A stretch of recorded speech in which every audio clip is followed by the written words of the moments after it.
kegiatan kita pada hari ini, ada baiknya kita berdoa terlebih dahulu. Ketua kelas tolong dipimpin berdoa.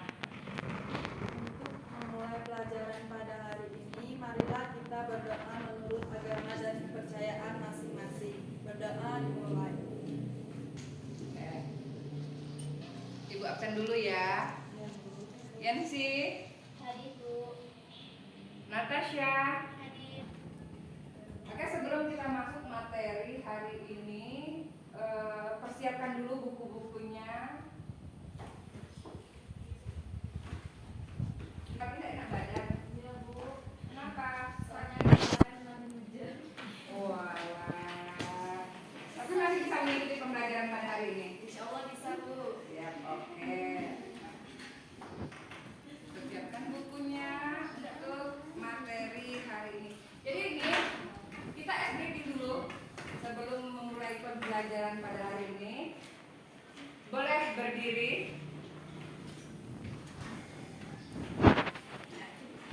Sudah fokus ya. Jadi kalau sudah fokus, kita sudah bisa memulai pembelajaran pada hari ini.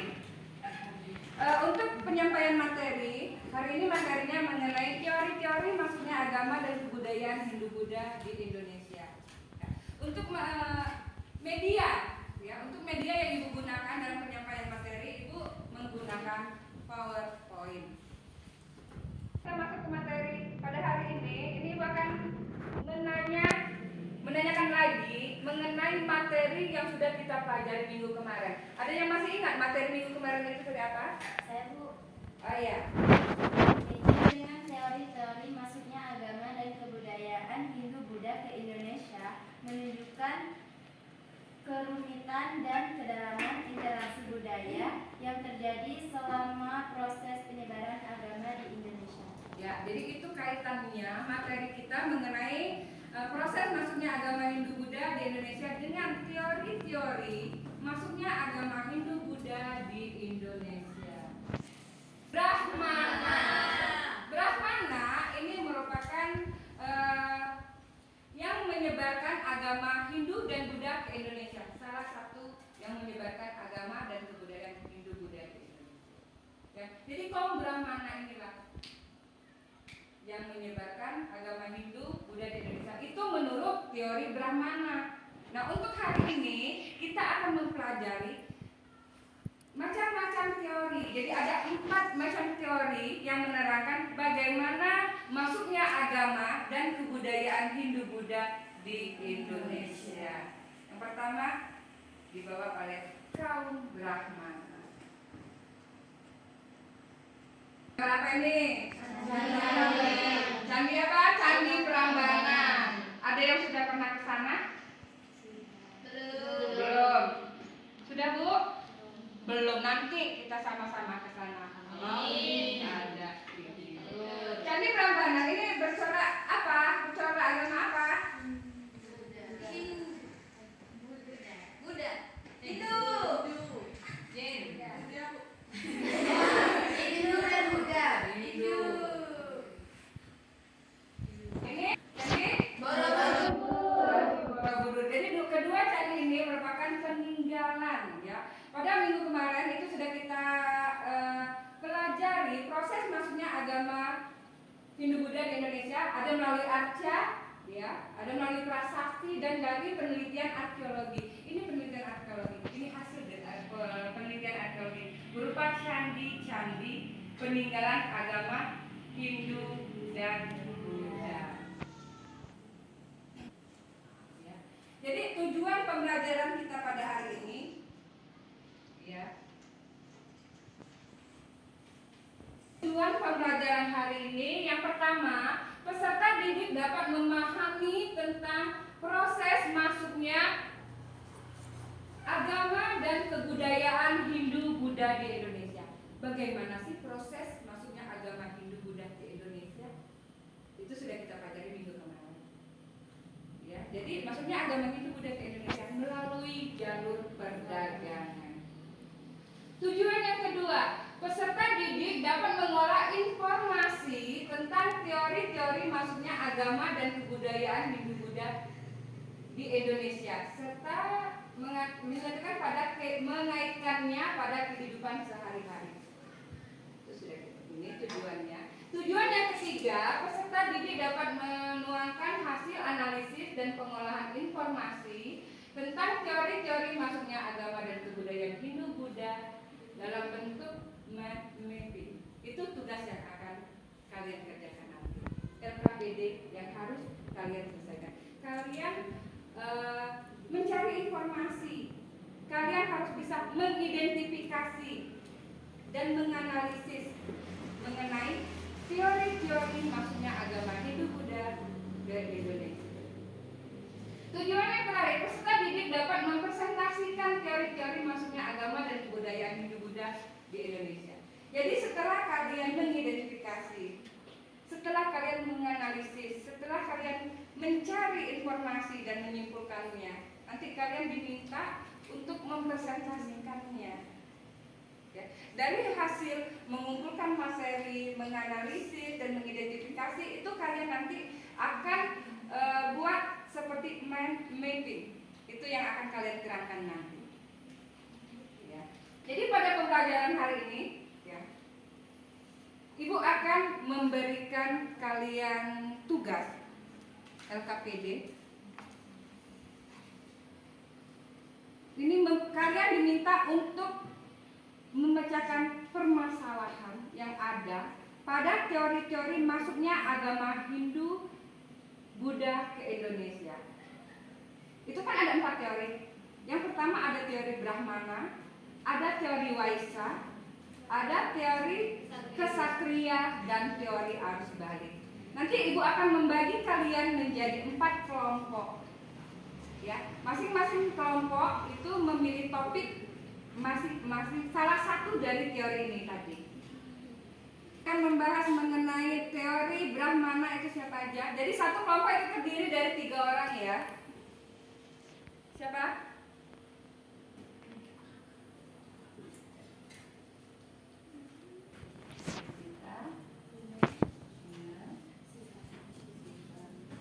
Yang kedua teori Waisa.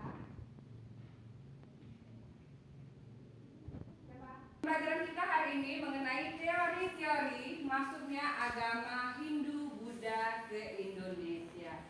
Adapun tujuannya saya jelaskan tadi, ya, agar peserta didik dapat memahami teori-teori tersebut, ya, agar peserta didik dapat mengolah informasi tentang teori-teori masuknya agama Hindu Buddha ke Indonesia serta mengaitkannya pada kehidupan sehari-hari. Tujuan yang selanjutnya, peserta didik dapat menuangkan hasil analisis dan pengolahan informasi tentang teori-teori masuknya agama Hindu-Buddha ke Indonesia. Ya. Jadi jauh sebelum bangsa kolonial datang ke Nusantara, Nusantara itu merupakan sebutan untuk Indonesia. Jadi nama Indonesia itu dikenal dengan sebutan Nusantara pada masa Hindu-Buddha. Ya. Jadi jauh sebelum bangsa kolonial datang ke Nusantara, sudah ada orang-orang yang lebih dulu sampai ke Nusantara. Orang-orang ini adalah pedagang dari India dan Tiongkok. Melalui jalur perdagangan, agama Hindu dan Buddha mulai masuk ke Indonesia. Jadi maksudnya agama Hindu Buddha ke Indonesia yaitu melalui jalur perdagangan. Karena Indonesia terletak di daerah yang strategis, ya, yaitu merupakan jalur perdagangan. Selanjutnya, masing-masing dari agama Hindu maupun Buddha ini melahirkan kerajaan-kerajaan besar di Indonesia. Contohnya ada Kerajaan Sriwijaya. Kerajaan Sriwijaya itu terletak di mana? Di Sumatera. Kerajaan Sriwijaya ini merupakan kerajaan yang bercorak agama Buddha dan Majapahit ini merupakan kerajaan yang bercorak agama Hindu. Ya. Untuk lebih jelasnya, mari kita pelajari apa saja teori-teori masuknya agama Hindu Buddha ke Indonesia. Jadi teori apa saja sih yang mempelajari bagaimana proses masuknya agama Hindu Buddha ke Indonesia? Yang pertama teori Brahmana. Teori kebudayaan Hindu Buddha Nusantara ini dibawa oleh golongan Brahmana. Golongan Brahmana itu nama lain dari pendeta. Jadi menurut teori Brahmana, yang membawa agama Hindu Buddha ke Indonesia itu pendeta atau Brahmana. Teori ini menegaskan kembali bahwa penyebaran agama Hindu ke Indonesia ini didukung oleh beberapa prasasti di Indonesia yang menggunakan bahasa Sanskerta. Ini menurut teori Brahmana.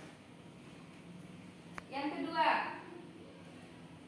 teori kesatria. Ya. Teori kesatria ini menyatakan bahwa masuknya agama dan kebudayaan Hindu-Buddha ke Indonesia ini dibawa oleh kesatria. Kesatria itu tentara. Ya. Teori yang dikemukakan oleh Profesor Dr. Jill Mons ini mengargumen bahwa sekitar abad ke-4 sampai ke-6 Masehi kerap terjadinya perperangan sehingga kasta satria yang terdiri dari kaum bangsawan dan prajurit ini mengalami kekalahan. Kekalahan sehingga dari kasta satria dalam peperangan menurut teori satria ini mendorong orang satria melarikan diri dan mencari daerah baru hingga sampai ke Nusantara. Jadi menurut teori kesatria pada masa itu ya sedang terjadi peperangan karena kasta satria atau prajurit ini mengalami kekalahan, maka mereka melarikan diri mencari daerah yang baru hingga sampai ke Nusantara atau ke Indonesia. Itu menurut teori satria. Selanjutnya teori Waisa. Ya. Teori Waisa ini menyatakan bahwa golongan Waisa yang punya peran dalam penyebaran agama dan kebudayaan Hindu-Buddha. Ya. Ini dikemukakan oleh Profesor Dr. Fromm bahwa golongan yang terdiri dari teori ini yaitu mulai dari pedagang, petani, dan pemilik tanah ini sudah mengenal agama Hindu-Buddha. Kedatangan golongan Waisa ke Indonesia yaitu memperkenalkan agama dan kebudayaan Hindu-Buddha pada masyarakat Indonesia di samping berdagang. Golongan ini diyakini menetap sementara waktu dan tidak jarang juga menetap permanen di Nusantara, lalu menikah dengan penduduk asli Indonesia. Itu teori Waisa. Selanjutnya teori arus balik. Teori ini dikemukakan oleh peneliti yang bernama Yves de Cabots. Teori ini menyatakan bahwa golongan Brahmana semula menyebar ke penjuru dunia melalui jalur perdagangan. Ya. Golongan Brahmana berupaya menjalin hubungan dengan warga lokal dan memperkenalkan ajaran agamanya. Jadi menurut teori arus balik, kaum Brahmana itu memang datang ke Indonesia. Mereka memperkenalkan agamanya. Lalu masyarakat pribumi atau masyarakat Indonesia ini mengenal atau mempelajari sedikit mengenai agama Hindu ataupun Buddha tersebut. Lalu masyarakat Indonesia ini pergi sendiri ke India untuk memperdalam ilmu agama Hindu ataupun Buddha. Setelah mereka memahami lebih banyak lagi mengenai ajaran agama Hindu maupun Buddha, mereka kembali lagi ke Nusantara dan menyebarkan agama Hindu Buddha ke Indonesia. Itu kenapa ngobrol? Apa yang diobrolkan? Hah? Jangan ngobrol ya. Nanti apa yang ibu terangkan kamu nggak paham. Pada saat pengerjaan LKPD yang ibu kasih, kalian tidak bisa mengerjakannya. Bisa? Kita ngobrol? Oke. Teori arus balik. Jadi intinya yang diterangkan pada teori arus balik, ya, kaum Brahmana itu datang ke Indonesia. Selain untuk berdagang, mereka mempunyai misi penyebaran agama Hindu ataupun Buddha. Ada yang tinggal permanen dan ada yang tinggal sementara waktu di Indonesia. Ada yang menikah dengan masyarakat Indonesia. Ya, itu kaum Brahmana. Setelah masyarakat Indonesia mengetahui ajaran apa saja sih yang diajarkan oleh Hindu Buddha, timbul rasa ingin tahu yang dalam. Lalu masyarakat Indonesia itu pergi sendiri ke India untuk memperdalam ajaran agama Hindu Buddha. Setelah dia mengetahui lebih banyak lagi mengenai apa saja yang diajarkan, mereka kembali lagi ke Indonesia, kembali lagi ke Nusantara, dan ikut menyebarkan agama Hindu dan Buddha itu di Indonesia itu sendiri. Itu yang diterangkan oleh teori arus balik.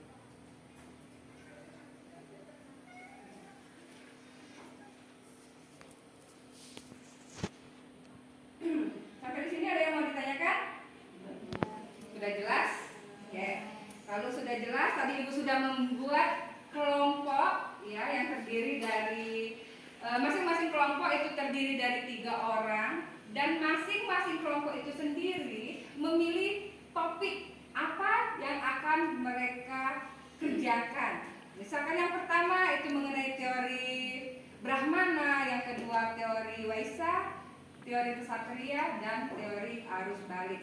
Di sini ya di RKPD di lembar kerja peserta didik di sini sudah Ibu buat tujuan pembelajaran kita hari ini, ya materi pembelajaran kita hari ini dan petunjuk dalam kalian membuat ya dalam kalian mengerjakan RKPD pada hari ini itu berbentuk mind mapping.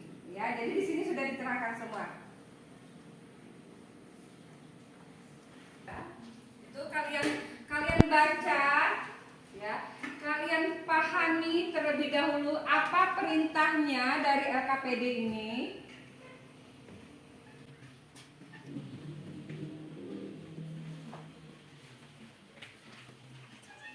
Ya, jadi konsep pengerjaan RKPD pada hari ini.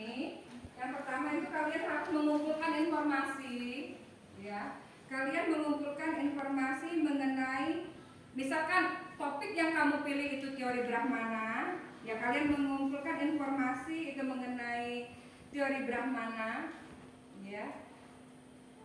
Misalkan yang kamu pilih itu topik mengenai teori kesatria, itu teori kesatria kalian cari informasinya, kalian analisis, kalian kumpulkan informasinya. Itu untuk pengumpulan informasi itu kalian bisa menggunakan komputer atau bisa menggunakan HP untuk browsing.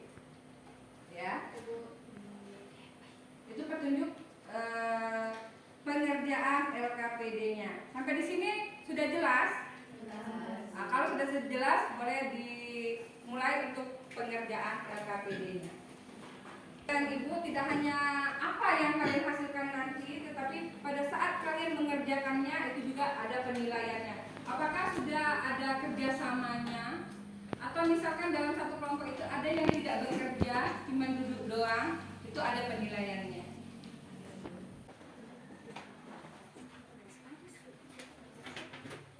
Boleh, nggak apa-apa.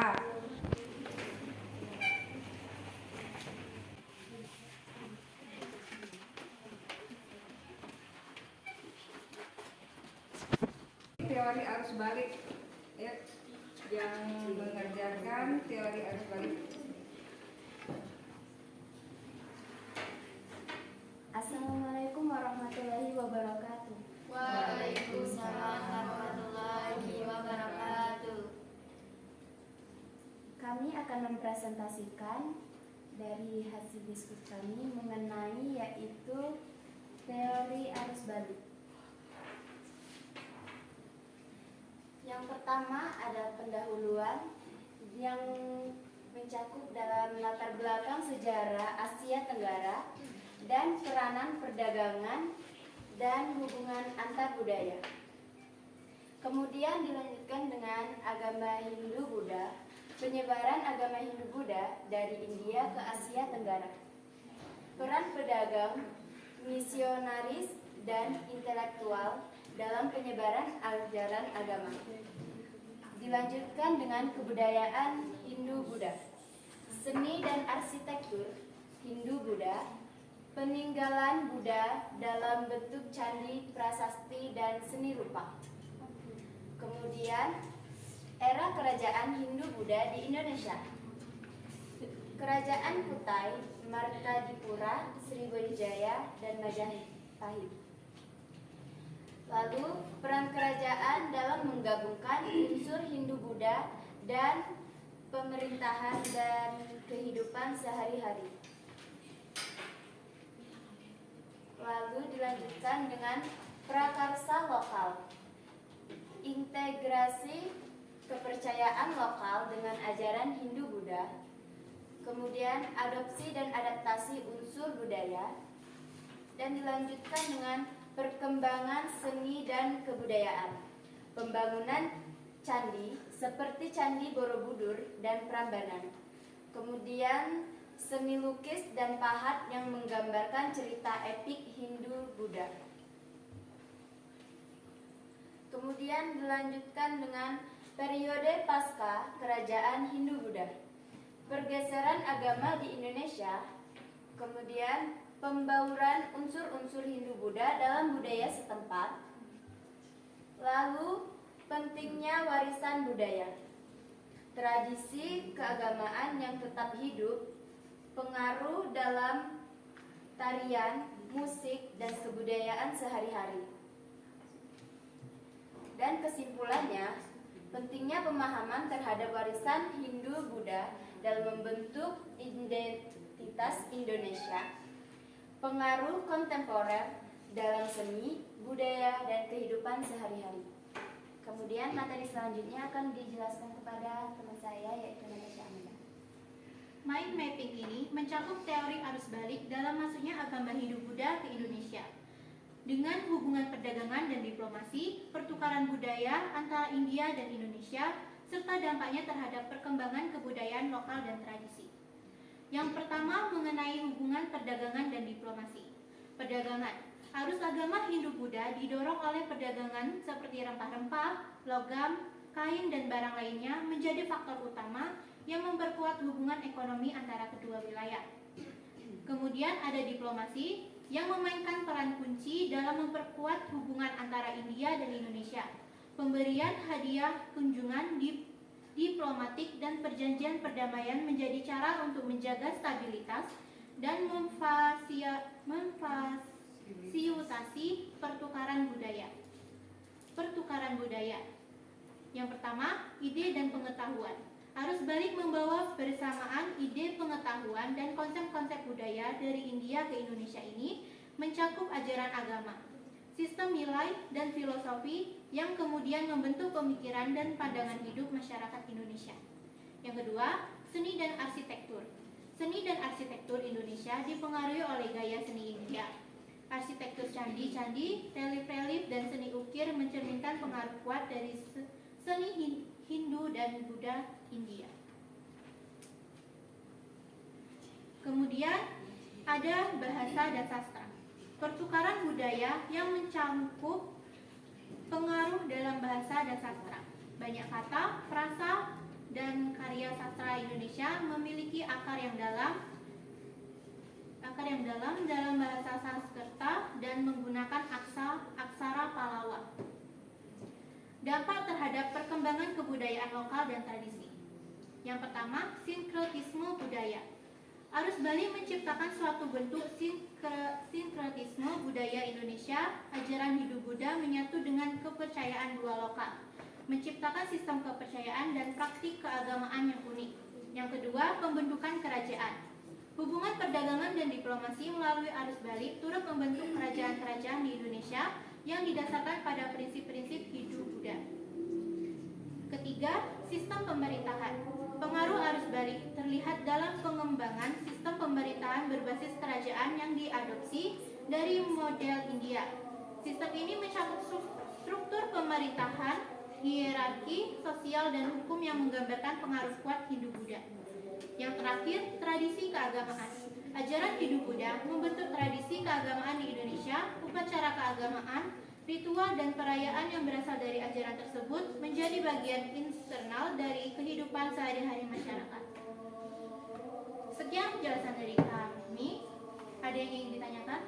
Saya. Izin moderator bertanya, apa yang dimaksud dengan teori arus balik dalam konteks masuknya agama Hindu Buddha ke Indonesia? Apa masih ada yang ingin bertanya? Baiklah, izin moderator saya ingin bertanya.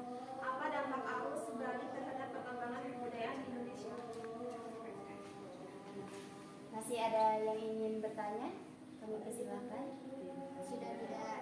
Baiklah, untuk menjawab pertanyaan-pertanyaan dari teman-teman sekalian akan dijawab oleh teman saya yaitu Deju. Saya akan menjawab pertanyaan dari Inge. Teori arus balik merujuk pada pergerakan kembali atau pengembalian ajaran agama Hindu Buddha dari Indonesia ke India setelah sebelumnya agama tersebut masuk ke Indonesia.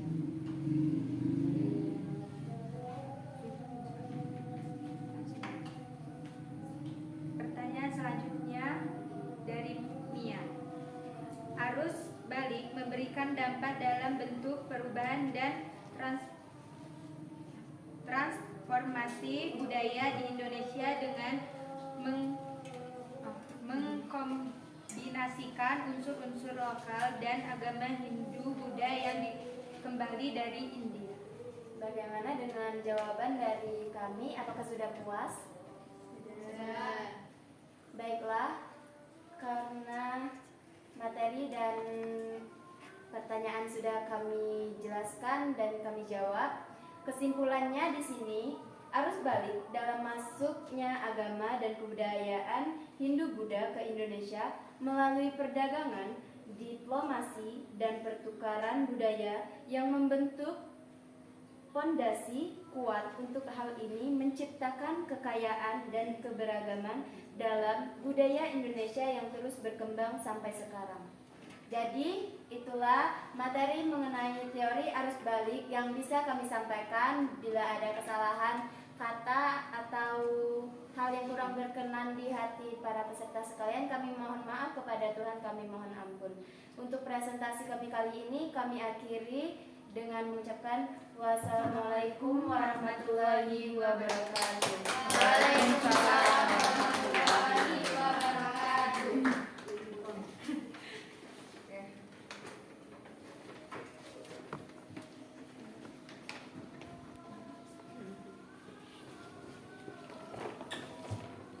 Ya, sudah ya, berarti materi kita pada hari ini mengenai teori-teori masuknya agama dan kebudayaan Hindu-Buddha ke Indonesia ini sudah kita bahas, dan bagus sekali di sini semua peserta didik itu bekerja sama untuk menyelesaikan permasalahan pada kelompoknya masing-masing. Tidak ada yang kerja sendiri, di sini mereka bekerja sama dan mereka berusaha untuk mengumpulkan informasi dari berbagai macam sumber.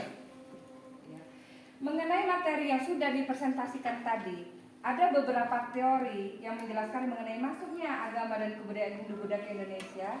Ya, ada teori Brahmana, ada teori Waisa, Kesatria, arus balik. Dari materi yang sudah dijabarkan tadi, ada nggak di antara kalian yang bisa menyimpulkan, ya, menyimpulkan materi yang sudah dipresentasikan tadi, baik dari kelompok 1 sampai ke kelompok 4, dari teori Brahmana sampai ke teori arus balik. Ada nggak yang bisa menyimpulkannya? Oke. Masuknya Hindu-Buddha ke Indonesia melibatkan beberapa teori yang menjelaskan peran berbagai kelompok sosial dalam proses masuknya agama dan kebudayaan Hindu-Buddha ke Indonesia, dari teori Brahmana, Waisa, Ksatria, hingga teori arus balik. Oke, jadi itu kesimpulan yang bisa disimpulkan oleh teman kamu. Nah, pada saat pengerjaannya tadi, pada saat kalian mengidentifikasi, pada saat kalian mencari informasi mengenai topik yang kalian bahas per kelompoknya, ada kendala nggak yang kalian temui? Tidak. Oh, nggak ada kendala. Terus ada nggak yang hanya duduk saja, tidak berperan dalam menyelesaikan LKPD kalian?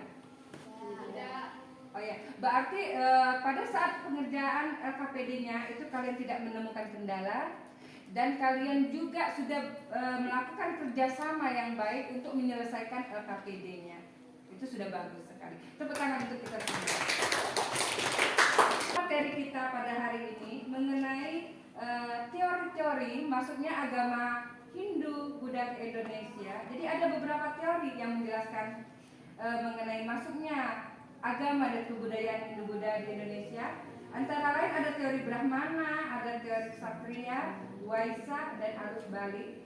Jadi dari teori-teori tersebut masing-masing memberikan kontribusi yang unik, ya, yang membentuk kerangka waktu dan karakteristik masuknya kebudayaan dan agama Hindu Buddha ke Indonesia. Jadi dengan adanya teori-teori tadi, masuknya agama Hindu Buddha ke Indonesia bukanlah proses yang satu arah.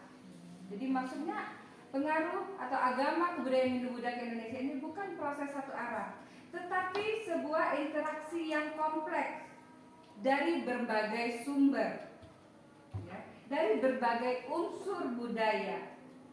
Ini bisa kita lihat dari dampaknya. Dampaknya di bidang apa saja? Ada di dalam bidang seni, ada di bidang sastra, bidang kebudayaan lokal, serta membentuk identitas kultural Indonesia yang unik dan penuh keberagaman. Ya, itu dampak dari teori-teori masuknya agama Hindu Buddha ke Indonesia. Jadi cukup ya materi kita hari ini. Presentasi kita bisa berjalan dengan bagus. Alhamdulillah kalian juga tidak menemukan kendala, tidak menemukan permasalahan pada saat penyelesaian LKPD-nya tadi. Ya. Kalau tidak ada lagi yang mau ditanyakan, ya boleh ditutup pembelajaran hari ini. Ketua kelas boleh. Untuk menutup pelajaran pada hari ini, marilah kita berdoa menurut agama dan kepercayaan masing-masing. Berdoa.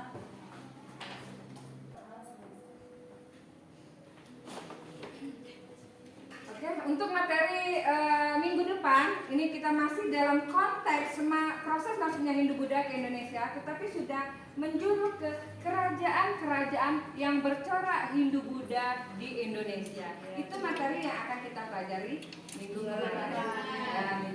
Untuk hari ini Ibu cukupkan sampai di sini. Ketemu lagi minggu depan. Wassalamualaikum warahmatullahi wabarakatuh.